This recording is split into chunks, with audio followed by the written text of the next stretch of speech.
다시 말씀드리지만 지금 솔로몬의 기도 또는 성전을 짓고 하나님이 이 성전을 통해서 약속하신 그것을 행하실 것을 굉장히 긴 내용을 담아 지금 마치 기도하듯이 설명하듯이 풀어놓았습니다. 정작 이 내용을 들은 사람들은 지금 살아있지 않습니다. 살아있지 않고 이 약속대로 저들이 먼 타국에 끌려가서, 그러니까 하나님 앞에 죄를 짓고 하나님 말씀대로 순종하지 않은 결과로 약속대로 저들이 끌려가 포로된 자로 살다 예루살렘 성전을 향하여 기도하였더니 하나님이 긍휼을 베푸셔서 돌아오게 하셨다는 겁니다. 그러니 지금 이 말씀, 역대하의 말씀을 읽고 있는 바벨론의 포로로 끌려갔다가 돌아온 이스라엘은 이것이 우연이 아니다. 그리고 이것이 하나님의 약속, 하나님의 언약대로 이루어진 것이다. 그렇다면 이후에 지금 사라진 성전, 더 이상 솔로몬 성전은 없습니다. 그리고 그들이 지은 수룹바벨 성전이라는, 어쩌면 솔로몬 성전에 비교하면 형편없이 보잘것없는 그 성전임에도 불구하고 지금 솔로몬이 강조하는 내용의 각도를 보면 성전의 장엄함을 지금 하나님 앞에 감사하고 있는 게 아니라 하나님이 이곳에 계시기에도 턱없이 부족하고 어디에다 하나님을 모시겠습니까? 이 땅에 그 어디에 하나님을 모실 자리가 있겠습니까? 하늘의 하늘이라도 하나님을 모시기에는 턱없이 부족하다라고 하는 표현을 통해서 중요한 것은 겉모습이 아니라 하나님이 거하실 거룩한 장소가 중요하다라는 것을 의도적으로 강조합니다. 그래서 오늘 우리가 읽은 말씀은 꽤 긴 42절의 말씀인데, 제가 오늘 페이퍼 나눠드린 내용을 보시면 첫 번째 성전의 참된 의미를 설명하는 내용이 21절까지고 22절부터 39절에는 7가지의 재난과 회복에 대한 열쇠를 설명합니다. 그리고 마지막 40절과 42절에서는 하나님의 언약, 그리고 그 언약을 이루시는 하나님, 그리고 마지막으로 하나님의 은혜, 하나님의 용서하심에 대해서 마무리를 짓습니다. 먼저 6장은 성전 건축의 절정을 장식하는 솔로몬의 봉헌 기도입니다. 근데 그러기에는 너무 내용이 길죠. 봉헌 기도면 하나님 성전을 완공하여 드림이 감사합니다, 하나님의 은혜입니다 라고 하나님을 찬송하고 끝나는 게 맞는데, 그렇지 않고 굉장히 기도가 길다라고 할 수 있어요. 그런데 이 기도가 긴 것을 지금 오히려 강조하고 있는 이유가 화려하고 웅장하게 지어진 성전 봉헌식의 가장 중요한 순서가 제사나 화려한 의식이 아니라 솔로몬의 기도이기 때문이에요. 그것을 의도하고 이렇게 길게 열왕기에도 이런 내용은 없습니다. 역대기에만 지금 솔로몬의 기도가 훨씬 더 중요하다. 그러니까 눈에 보여지는, 지금은 없습니다만 눈에 보여지는 그 웅장한 성전이요, 그 성전을 바라보며 흐뭇해하고 그 성전을 바라보며 마치 하나님에게 무언가를 해드렸다라고 하는, 오히려 그 마음은 하나님이 원하시지 않는다는 거예요. 그래서 다윗에게도 허락하지 않으셨고, 다윗이 정 원하니까 그러면 너의 아들이 성전을 짓도록 허락하겠다고 말씀하셨어요. 그러니까 하나님은 성전을 원해서, 성전이 있어야만 하나님이 이스라엘의 하나님이신 것도 아니고 성전이 있어야만 하나님이 거하실 장소가 마련되는 게 아니라는 거예요. 오히려 성막에 있을 때 하나님은 더 그 성막 가운데 계셨고 구름이 오히려 하나님의 영광을 드러냈던 것처럼 성전이라고 해서 더 큰 하나님의 영광이, 더 큰 하나님의 은혜가 임하는 건 아니라는 거예요. 다만 그 마음은, 다윗이 성전을 짓고자 하는 그 마음은 하나님이 기뻐하신다고 했어요. 그래서 거절하지 않으셨어요. 저는 이 부분이 참 우리가 설명하기 어려운, 정말 하나님의 긍휼하심 또는 자비하심이라고 밖에는 설명할 수 없을 것 같아요. 그러니까 하나님은 정확무하신 분이라고 성경은 설명합니다. 공의로우신 분, 전혀 죄를 용납하지 않으시는 분, 이라고 설명하니까 우리에게는 참 두려우신, 특별히 우리 연약함 또는 우리의 죄악 가운데 하나님 앞에 가까이 가기조차 두려운 게 사실입니다. 그럼에도 불구하고 마치 아이들이 이게 부모에게 때를 쓸 때가 있어요. 말도 안 되는 때죠. 때를 써서 사실은 들어주기를, 크게 뭐 중요하지 않아요. 어떤 때에는 중요하지 않은데 그냥 욕심이에요. 욕심이고 투정 부리는 거고 어리광 부리는 겁니다. 그런데도 그냥 사랑하니까 이 정도는 이라고 눈 감아주고 싶어서 들어주는 경우가 있어요. 예전에 저쪽에 있을 때 저희가 성경 세미나라 그래서 특강을 하면서 제가 비유에 대해서 한번 특강을 하고 또 요한계시록에 대해서 며칠 동안 신은철 목사님 오셔서 특강하실 때 이런 내용의 예화를 하셨던 거 혹시 기억나실까 모르겠습니다. 아버지가 자식하고 약속을 했어요. 너 이번에 시험 봐서 10등 안에 들면 내가 너한테 좋은 자전거를 사줄게. 근데 얘는 그 말에 좋은 자전거를 사줄게 라고 하는 그 말에 꽂혀버렸어요. 근데 정작 중요한 것은 좋은 자전거가 아니라 10등 안에 들면이죠. 그러면 자전거를 사주는 이유는 공부시키려고 하는, 공부를 해야 된다고 하는 그 부분에 대한 강조죠. 뒤집어 놓고 보면 우리가 기도하고 어쩔 땐 때를 쓰고 말도 안 되는 억지와 같은 그런 기도가 할 때가 있어요. 근데 하나님은 약속 가운데 네가 바르게 정직하게 공의롭게 살면 하나님이 이렇게 축복해 주마 라고 약속해 주셨어요. 전제가 축복이 아니라 전제는 하나님 말씀대로 공의롭게 정직하게 은혜 가운데 살면 이라고 하는 것이 전제입니다. 이것이 없으면 뒤에 게 없어야 돼요. 근데 때로는 10등에 들지 않았어도 자전거를 사준단 말이죠. 열심히 했으니까 10등에 들지 않아도 원래대로 하면 10등 안에 들어야 되는 거예요. 근데 10등 안에 들지 않았어도 얘가 정말 최선을 다했다라고 생각이 들면 사주죠. 마치 지금 이 표현이 그렇단 말이에요. 공의대로 하나님의 잣대로 하면 누구도 하나님 앞에 설 수 없어요. 그런데 하나님은 하나님 앞에 가까이 가고자 하는 마음, 또 반복되어 등장하는 돌이켜라고 하는 부분과 하나님께 나아간다라고 하는 부분이 하나님 기준에, 하나님이 보실 때 그것에 만족하면 10등 안에 들지 않아도 하나님이 은혜를 베푸신다는 거예요. 이게 놀라운 기도 같아요. 그러니까 믿음의 선진들이 겪었던 역사라고 하는 것들은 바로 이런 것들을 우리에게 가르쳐 주는 것 같아요. 우리도 하나님을 믿고 예수님을 믿음으로 신앙생활을 쭉 해오면서 우리도 이런 연륜들이 좀 필요하지 않겠나 생각이 들어요. 그러니까 1 더하기 1은 2인 거 알아요. 그러나 때로는 1 더하기 2는 2가 아니라 4가 되기도 한다라고 하는 것을 우리가 몸소 경험할 수 있어야, 꼭 그렇지만은 않아 하나님은 나에게 이렇게 해라고 말씀하시면서도 그것이 목적에 도달하지 않았어도 때로는 그것만으로, 물론 그걸 핑계로 대고 이용하면 안 되겠지만 하나님은 정말 은혜로우시고 하나님은 자비하셔서 우리가 하나님이 원하시는 기준에 도달하지 않더라도 최선을 다하고 열심히 하는 모습 가운데 하나님이 응답하시고, 마치 아이들이 때를 쓸 때 그냥 눈 감아주고 도와주고 허락해 주는 것처럼 그러한 때가 있다라고 하는 것을 그냥 단순한 이야기가 아니라 내가 경험했던 신앙의 경험을 이야기할 수 있으면 좋겠다라는 생각이 들어요. 솔로몬은 말 그대로 지혜로운 사람이라고 알려집니다. 그것이 꼭 1000번제를 드린 후에 하나님께서 허락하신 은혜라기보다는 오히려 그 전에 우리가 열왕기서에서 살펴볼 수 있었던 것처럼 그 전에 이미 어머니는 알고 있었어요. 솔로몬의 탁월함을 알고 있었어요. 그래서 드러내지 말라 그랬어요. 그것을 드러내면 형제들에게, 그러니까 왕자들이죠, 그 왕자들에게 죽임을 당한다는 걸 알았어요.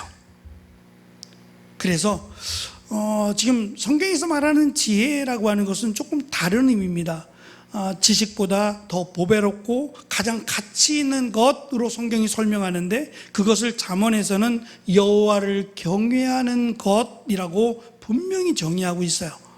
그것이 지혜라는 겁니다. 하나님에 대해서 두렵고 떨리는 마음, 그리고 하나님에 대해서 아는 것, 그것이 지혜라고 말합니다. 그래서 우리가 지혜라고 말할 때 나와 상관이 없어, 무관하다라고 할 게 아니라 하나님을 가까이 하고자 할 때 하나님이 분명히 지혜를 주신다라고 하는 것을 성경은 우리에게 가르쳐 줍니다.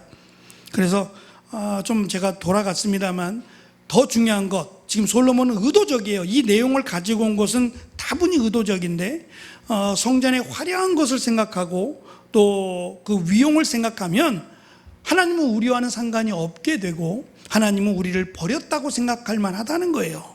근데 그렇지 않고 더 중요한 것은 솔로몬의 기도였다라고 강조하는 것처럼, 지금 보잘것없는 성전 앞에서 안타까워하고 한탄하고 하나님이 여기에 계실까라고 여러 가지 고민하고 힘들어하는 그들을 향해서 하나님이 원하시는 것은 성전의 크기 또는 화려함이 아니라 바로 기도라고 하는 솔로몬의 기도를, 그래서 성전을 기도하는 집이라고 성경은 우리에게 가르쳐 주죠. 예수님께서도 기도하는 집을 강도의 소굴로 바꾸었다고 책망하셨던 것처럼, 기도라고 하는 것이 성전에서 가장 소중한 가치가 있다는 것을 의도적으로 강조함으로 이들에게 기도하라, 하나님의 약속을 기억하고 하나님의 은혜를 구하고 기도하라라고 하는 것을 강조하고 있다는 겁니다. 제가 빨간색으로 글씨를 써놨는데요, 죄로 인해 무너진 백성들이 회개하고 돌이킬 때 베푸실 하나님의 용서와 회복에 대한 간절한 소망이 여기에 담겨 있습니다. 먼저 첫 번째 1절부터 21절, 약 3분의 1이 더 되죠. 21절까지의 내용은 솔로몬이 화려한 성전을 지어놓고도 섣불리 그곳이 하나님의 전부를 담을 수 있다고 착각하지 않습니다. 그래서 첫째는 하늘 보좌의 지상 모형을 강조하면서 그 어떤 것이라도 하나님을 담을 것이 없다라고 하는 것을 한 번 더 강조하고 고백합니다. 이사야 선지자의 환상처럼 하나님의 보좌는 하늘에 있고 땅은 그분의 발판에 불과하는, 지극히 하나님의 나라에 대한 작은 모형에 불과해요. 하나님의 나라는 사실 우리가 그냥 성경을 통해서만 알 뿐이지 뭐 가본 사람도 없을 것이고 뭐 봤다는 사람은 있는데, 저는 그 내용이 성경과 같지 않으면 본 것이 아니고 자기가 생각하는 것을 그냥 보게 된 거다라고 하는 것으로밖에는 설명할 수 없어요. 끝도 없는, 끝도 보이지 않는, 너무도 아름답고 정말 하나님이 거하실 만한 그곳이 하나님의 나라입니다. 근데 그 하나님의 나라를 이 땅에 어디에 마련하겠어요? 그 거룩하신 하나님이 이 땅 어디에 거하시겠냔 말이에요. 성경은 하나님이 거하시는 곳, 그곳이 거룩하다 그랬어요. 거룩한 곳에 임하시기도 하지만 하나님이 임하시는 그 곳이 거룩하다고 말씀하고 있어요. 그렇다면 우리가 바라는 것은 하나님이 이곳에 임하시기를, 그러면 이곳이 거룩해야 된다는 말입니다. 지금 이들에게는 크고 웅장한 성전이 중요한 게 아니라 거룩한 성전이 중요합니다. 거룩한 성전이 될 때 하나님은 이곳에 임하신다라고 하는 것을 의도적으로 강조합니다. 두 번째, 주의 이름을 두신 곳, 그곳이 성전이라고 강조하고 있습니다. 20절의 말씀 한번 보겠습니다. 6장 20절 말씀 같이 읽습니다. 시작. 주께서는 전에 여기에 주의 이름을 두시겠다고 말씀하셨습니다. 그러니 밤낮으로 이 성전을 지켜봐 주십시오. 이 성전을 향해 기도드릴 때에 그 기도를 들어주십시오. 이 성전을 향해입니다. 성전 안에서가 아니라 이 성전을 향해, 그러니까 성전과 떨어져 있는 경우라도 성전을 향해 그 방향을 두고 기도할 때에 하나님이 그 기도를 들어달라고 하는, 마치 지금 이들의 상황을 그대로 재현해 놓은 듯한 내용을 담습니다. 두 번째는 7가지의 재난 그리고 회복의 열쇠가 회개 그리고 기도라고 하는 것을 강조합니다. 먼저 재난의 이유입니다. 7가지 재난이라고 하는 순서가 전쟁에서의 패배, 가뭄, 전염병, 메뚜기 재앙, 적국의 포위, 심지어 포로로 끌려가는 암담한 상황, 이 모든 것이 지금 이스라엘 백성들이 겪은 겁니다.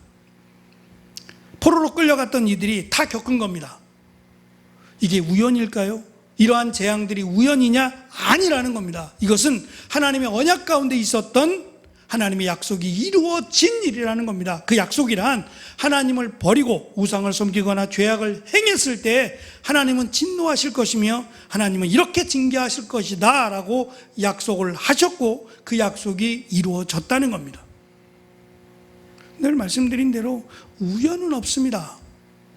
다만 우리가 조심해야 될 것은 우리 앞에 놓여진 현실을 놓고 우리가 분별할 때에 이것이 하나님이 우리를 훈련시키기 위한 거냐 아니면 하나님의 심판이냐라고 하는 것을 분별해야 돼요. 예를 들면 욥과 같은 경우에, 이게 좀 특별하지만 욥과 같은 경우는 하나님이 죄로 인한 심판이 아니에요.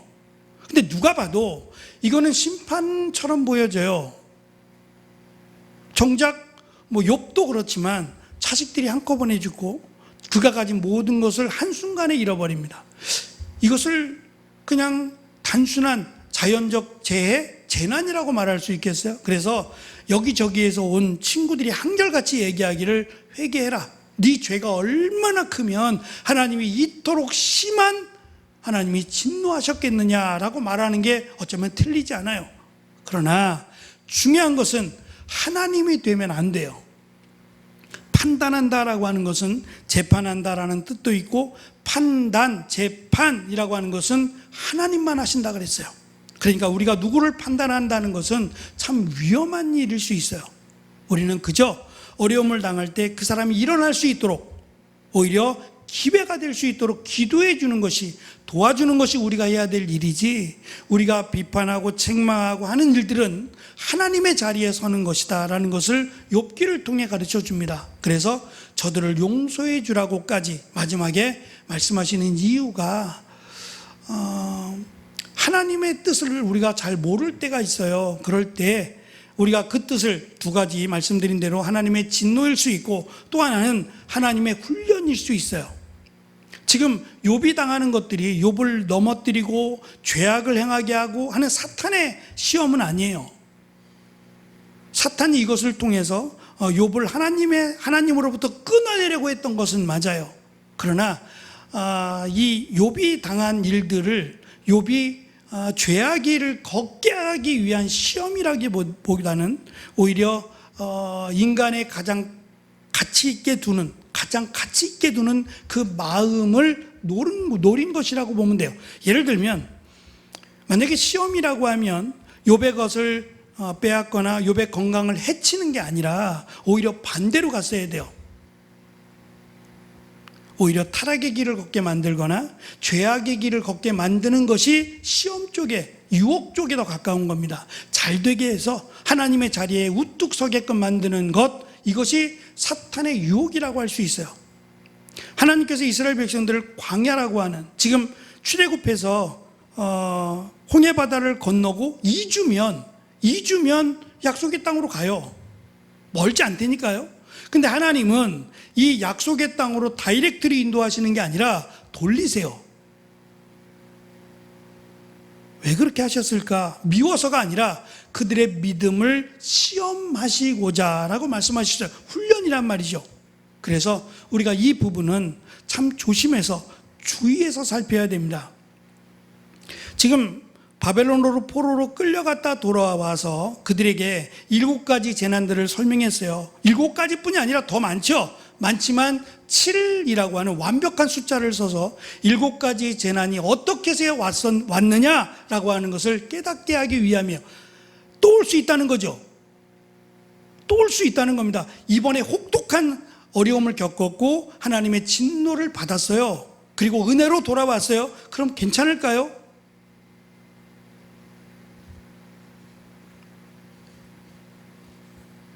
제가 병원에서 치료를 이렇게 마치고 이제 안 와도 됩니다 라고 하니까 너무 기쁘더라고요. 뭐 다 난 건 아니에요. 그렇다고 뭐 다 난 건 아니지만 병원에서는 이제는 그만해도 됩니다 라고 하는 그 말이 너무 기뻤어요. 막 소리를 지르고 싶을 만큼 너무 기뻤어요. 근데 끝말이 있어요. 의사 선생님이 끝말을 하더라고요. 재발될 수 있습니다. 지긋지긋하게 고생을 했는데 이것으로 더 이상 이 문제는 당신에게는 없을 겁니다가 아니에요. 또다시 재발합니다 라는 얘기예요. 조심하라는 얘기잖아요. 지금 정말 말도 안 되는 이들에게 있어서는 감당하기 너무 어려운 혹독한 하나님의 심판을 받았어요.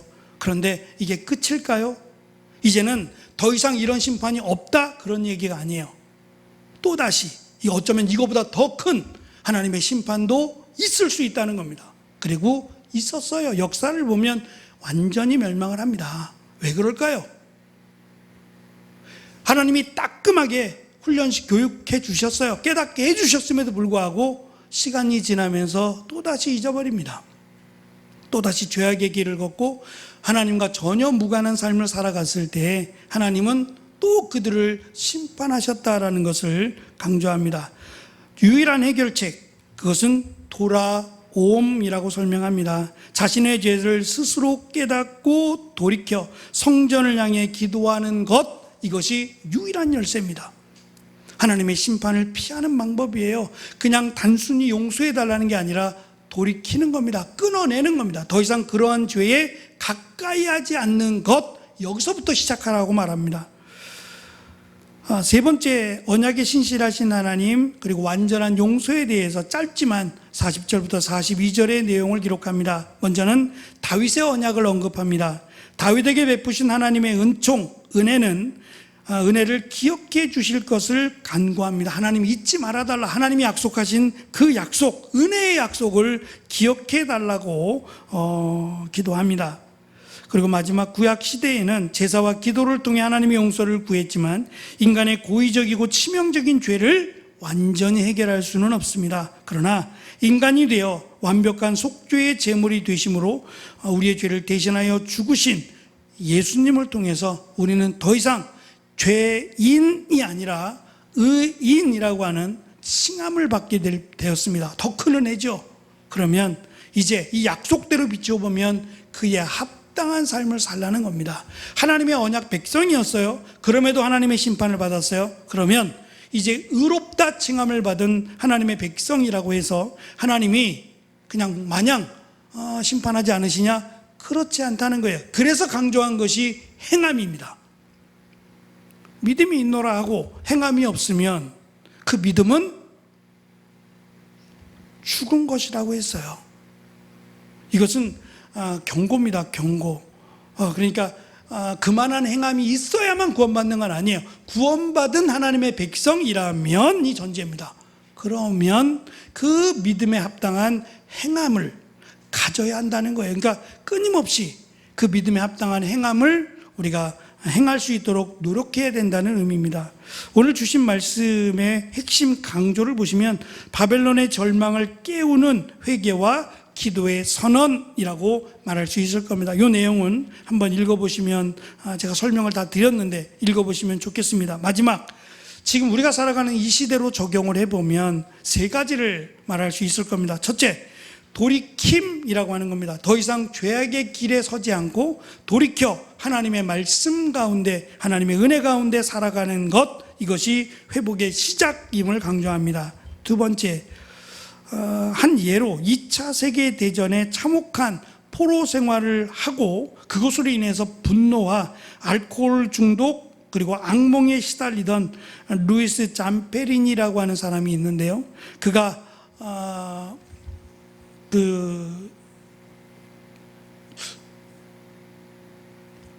예배인데 우리의 무슨 회개를 촉구하는 그런 예배 때처럼 예배에 참석하게 됐어요. 누가 권유해서 그 예배에 참석했다, 거기서 예수님을 믿게 됩니다. 그리고 나서 그는 더 이상 자신을 괴롭히던, 회개를 통해 치유를 받고 자신을 괴롭히고 자신을 막 조롱하던 간수요, 그러니까 자신이 포로되었을 때 자신을 짐승만도 못하게 취급했던 그 사람을 드디어 용서하게 됩니다. 마찬가지로 우리가 예수님이 정말 하나님이신 예수님이 인간이 되신 것만으로도 사실은 수치인데 인간도 감당하지 않는 그런 정말 수치와 모욕을 당하시면서까지 우리를 구원해 주셨어요. 그렇다면 우리는 모든 것의 해결점을 거기서 찾아야 돼요. 우리가 당하는 수치, 우리가 당하는 모욕은 예수님, 하나님이 당하신 것과 비교하면 아무것도 아니에요. 뿐만 아니라 하나님은 우리를 하나님의 자녀 삼아 주셨어요. 그래서 우리가 자녀를 사랑하듯 우리가 하나님께 나아와 기도하고 은혜를 구할 때 외면하지 않으신다라고 하는 것을 강조하고 있습니다. 마지막은 어쨌든 성전이 있습니다. 솔로몬 성전이 무너지고 지금 이들이 세운 수룹바벨 성전이 있어요. 얼마 있다 또 무너집니다. 그리고 헤롯 성전을 지었지만 가장 큰 성전이죠. 그 헤롯 성전도 다 무너집니다. 결국 성전이라고 하는 것은 시간이 지나면 건물에 불과하다는 거예요. 그것보다 중요한 것은 지금 솔로몬의 기도라고 설명되는 기도가 중요하고 그 성전에서 하나님의 말씀대로 살아가는 거룩한 몸부림이 훨씬 더 중요하다는 겁니다. 그것이 당시의 솔로몬을 통해서 가르쳐주는 성전보다 소중한 것이었다면 우리도 지금 살아가는 교회 거룩해야 합니다. 하나님이 거하실 만한 교회가 되어야 합니다. 그러나 교회이기 때문에 하나님이 거하신다는 착각을 하면 안 됩니다. 예수 그리스도가 없는 교회도 있어요. 그러면 그곳에는 하나님이 임하시지 않을 겁니다. 교회답게 하나님이 기뻐하시는 교회로 세워져 가도록 우리가 노력을 해야 될 것이고 하나님의 교회라고 하는 사실을 잊지 말 것뿐만 아니라 기도하라는 겁니다. 하나님 말씀을 사모하라는 겁니다. 그리할 때 하나님이 심판하셨던 그 하나님이 도우실 것이며 인도해 주실 것이다 라고 하는 것을 우리에게 강조합니다. 그래서 우리가 고린도 전후서를 통해서 특별히 우리가 살펴본 내용이 있었는데 사랑으로 하나 되라는 거예요. 그중에 제일은 사랑이라는 것은 사랑만 있으면 된다는 게 아니라 사랑으로 하나 되지 못한, 그러니까 두 개의 교회가 나눠져 버렸잖아요. 아니 심지어는 네 개의 교회가 있었잖아요. 아볼로파, 게바파, 예수파, 아볼로파, 네 개로 나누어진 이런 상황 속에 하나님의 능력은 임하지 않는다는 거예요.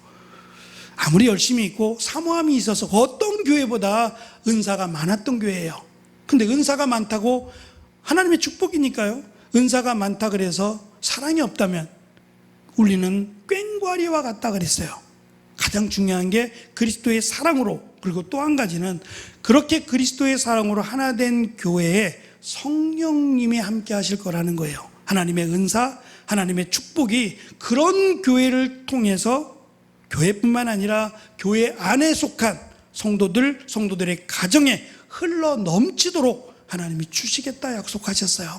그래서 우리 교회가 하나가 될 뿐만 아니라 하나님의 은혜, 하나님의 사랑으로 충만할 때 그 은혜가 교회뿐 아니라 우리의 가정 또 우리의 모든 성도들에게 흘러 넘친다는 사실을 기억하고 겉이 아니라 속이 중요하다라는 사실을 우리가 잊지 말고 교회가 거룩함에 힘쓰는, 거룩하게 되는 일에 힘쓰는 말씀과 기도에 힘쓰는 우리가 교회가 되기를 축원합니다.